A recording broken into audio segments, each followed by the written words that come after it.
മാലിന്യങ്ങൾക്കിടയിൽ നിന്ന് കിട്ടിയ സ്വർണ്ണ കമ്മൽ യഥാർത്ഥ ഉടമയ്ക്ക് തിരികെ നൽകി മാതൃകയായിരിക്കുകയാണ് 2 ഹരിതകർമ്മ സേനാംഗങ്ങൾ. തിരുവനന്തപുരം വിളപ്പിൽ പഞ്ചായത്തിലെ 2 വനിതാ സേനാംഗങ്ങളാണ് ഈ ഒരു മാതൃക ഒരുക്കിയിരിക്കുന്നത്. നമുക്ക് എന്താണ് അവർ ചെയ്തത്, എങ്ങനെയാണ് ആ സ്വർണ്ണ കമ്മൽ അവരുടെ കയ്യിൽ കിട്ടിയത്, തിരിച്ചു കൊടുത്ത ശേഷം എന്താണ് സംഭവിച്ചത് എന്നൊക്കെ ഒന്ന് അറിഞ്ഞു വരാം. ജൂൺ 3 പതിവ് പോലെ മാലിന്യം ശേഖരിക്കുന്ന തിരക്കിലായിരുന്നു വിളപ്പിൽ പഞ്ചായത്തിലെ ഹരിതകർമ്മ സേനാംഗങ്ങളായ സി സുജാതയും ബിന്ദുലേഖയും. ഇതിനിടെയാണ് പ്ലാസ്റ്റിക് മാലിന്യക്കൂട്ടത്തിൽ നിന്ന് ഒരു ബാഗ് ശ്രദ്ധയിൽപ്പെടുന്നത്. ബാഗ് പരിശോധിച്ചപ്പോൾ പേപ്പറിൽ പൊതിഞ്ഞ നിലയിൽ 1 പവനോളം തൂക്കമുള്ള സ്വർണ്ണക്കമ്മൽ കണ്ടെത്തി. കളഞ്ഞുകിട്ടിയ ഭാഗ്യമായല്ല അതിനെ ഇരുവരും കണ്ടത്. സുജാതയ്ക്കും ബിന്ദുലേഖയ്ക്കും അത് മറ്റൊരാളുടെ നഷ്ടമായിരുന്നു. അമ്മ പഴയ ചെരുപ്പും ബാഗ് ഉണ്ടോ എന്ന് ചോദിച്ചപ്പോൾ അമ്മ ബാഗ് എടുത്തുകൊണ്ട് തന്നു. അപ്പോൾ സാധാരണ ഞങ്ങളതൊന്നും നോക്കാറില്ല, ചാക്കിൽ വാങ്ങിച്ചിട്ടിട്ട് ഞങ്ങൾ കൊണ്ടുപോകാറാണ് പതിവ്. അപ്പോൾ വെറുതെ തമാശ പോലെ അമ്മയെടുത്ത് ചോദിച്ചു, ഇതിലെന്തെങ്കിലും ഉണ്ടോ അമ്മയെന്ന് ചോദിച്ചിട്ട് ഞങ്ങൾ ആ സിബ് തുറന്ന് നോക്കിയപ്പോഴാണ് ഒരു കുഞ്ഞു പൊതി അതിനകത്തിരുന്നത്. അതിനകത്ത് സ്വർണ്ണ കമ്മലായിരുന്നു. അപ്പം അതെടുത്ത് അതിൽ 916 എന്ന് എഴുതിയിരിക്കുന്ന കണ്ടപ്പോഴേ ഞാൻ ചിരിച്ചുകൊണ്ട് അമ്മയുടെ കയ്യിൽ കൊടുത്തു. ബാഗ് തുറക്കണുണ്ട്. ബാഗ് തുറന്നപ്പോൾ ചെറിയ പൊതി എടുത്തു. അപ്പോൾ ഞാനും വിചാരിച്ചത് ചന്ദനം അല്ലെങ്കിൽ കുങ്കുമം എന്തെങ്കിലും ആയിരിക്കും. അപ്പോൾ ഇവളിങ്ങനെ തുറന്നിട്ട് നോക്കിയപ്പോഴത്തേക്കുള്ള കമ്മലാണ്. അമ്മയുടെ കയ്യിൽ കൊണ്ട് കൊടുത്തപ്പോൾ അമ്മ ഇങ്ങനെ പേടിച്ച് കൈയൊക്കെ ഇങ്ങനെ വെച്ചിട്ട് പേടിച്ച് നിൽക്കുകയായിരുന്നു. കാരണം അമ്മയ്ക്ക് ബാഗിൽ ഇട്ടെന്നുള്ളത് ഓർമ്മയുണ്ട്, ഏത് ബാഗിലാണ് ഇട്ടതെന്ന് ഓർമ്മയില്ല. അങ്ങനെ കിട്ടി കൊടുത്ത ഒരു കുറേ നേരത്തേക്ക് അവർക്കൊന്നും മിണ്ടാൻ പറ്റാതുണ്ടായിപ്പോയി. എന്നാൽ ഈ നല്ല പ്രവൃത്തി പുറത്താരും അറിഞ്ഞിരുന്നില്ല. റെസിഡൻസ് അസോസിയേഷൻ സംഘടിപ്പിച്ച പഠനോത്സവ ചടങ്ങിനിടെയാണ് ഈ വിവരം പുറത്തറിഞ്ഞത്. നടന്ന കാര്യം വീട്ടുടമ സംഘാടകരെ അറിയിച്ചതോടെ ഹരിതകർമ്മ സേനാംഗങ്ങളുടെ സത്യസന്ധത നാടറിഞ്ഞു. മാതൃഭൂമി ന്യൂസ്, തിരുവനന്തപുരം.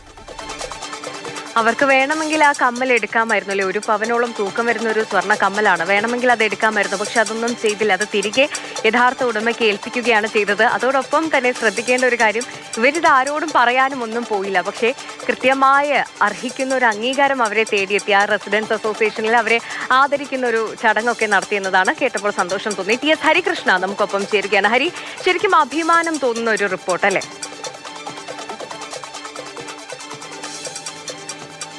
അതെ, ഈ സേനകൾ എന്നും നമ്മുടെ നാടിന് അഭിമാനമാണല്ലോ. ഇവരും ഒരു സേനയുടെ ഭാഗമാണ്, ഹരിതകർമ്മ സേന.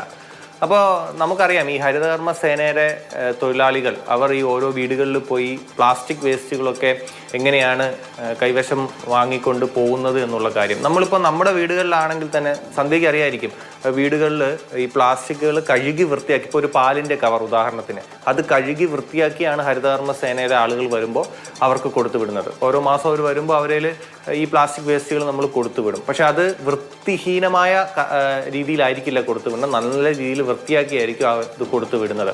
അതുപോലെ തന്നെയാണ് പ്ലാസ്റ്റിക്കിലുള്ള ഏത് ഉൽപ്പന്നം ആയാലും ശരി തന്നെ, ഏത് വേസ്റ്റ് ആയാലും ശരി തന്നെ അവരെ കൊടുക്കുക. അപ്പോൾ ഇതിപ്പോൾ ആ അമ്മയുടെ അടുത്ത് അവർക്ക് ഞാൻ ആ വയോധിക ആ അമ്മയെ ബന്ധപ്പെടാൻ വേണ്ടി ശ്രമിച്ചിരുന്നു. പക്ഷെ അവർക്ക് ഈ ഇങ്ങനെ നമ്മുടെ ചാനലിൽ വരാനോ അല്ലെങ്കിൽ ഇതിനൊന്നും താല്പര്യമില്ല, ഒന്ന് സംസാരിക്കാനൊന്നും താല്പര്യമില്ല. അതുകൊണ്ടാണ് അവരുടെ പേര് പോലും നമ്മൾ പറയാത്തത്. അവർ ഇങ്ങനെ സംസാരിക്കുന്ന സമയത്ത് ഈ ബാഗ് കൊടുക്കുന്ന സമയത്ത് അവരുടെ മുന്നിൽ വെച്ച് തന്നെ അവരത് തുറന്നു നോക്കാനുള്ള മനസ്സ് കാണിച്ചു എന്നുള്ളതാണ്. എന്തെങ്കിലും മോശാവസ്ഥയിൽ എന്തെങ്കിലും ഉണ്ടെങ്കിൽ അത്, അല്ലെങ്കിൽ അതിലെന്തെങ്കിലും ഇപ്പോൾ ഈ സ്വർണ്ണാഭരണം പോലെ എന്തെങ്കിലും സാധനങ്ങൾ അതുണ്ടാവുമെന്ന് പ്രതീക്ഷിച്ചായിരിക്കില്ല, പക്ഷെ അവരത് നോക്കി. അങ്ങനെ നോക്കിയപ്പോഴാണ് ഇത് കിട്ടുന്നത്. ആ സമയത്ത് തന്നെ കൊടുക്കുകയും ചെയ്തു. അത് അവർക്ക് വേണമെങ്കിൽ തെറ്റായ രീതിയിൽ അത് കൊണ്ടുപോകാമായിരുന്നു, പക്ഷെ അവരത് ചെയ്തില്ല. അത് മാതൃകയാക്കുന്ന ഒരു പ്രവൃത്തിയാണ് അവരുടെ ഭാഗത്ത് നിന്ന് ഉണ്ടായത് എന്നുള്ളത് അഭിനന്ദിക്കേണ്ട ഒരു കാര്യം തന്നെയാണ്. ഇനി ഈ ഒരു സംഭവം ഉണ്ടായതിനു ശേഷവും ഇവരിത് ആരോടും പറഞ്ഞൊന്നുമില്ല, അതാരും അറിഞ്ഞില്ല. കാരണം ജൂൺ 3-നാണല്ലോ ഈ സംഭവം ഉണ്ടാവുന്നത്.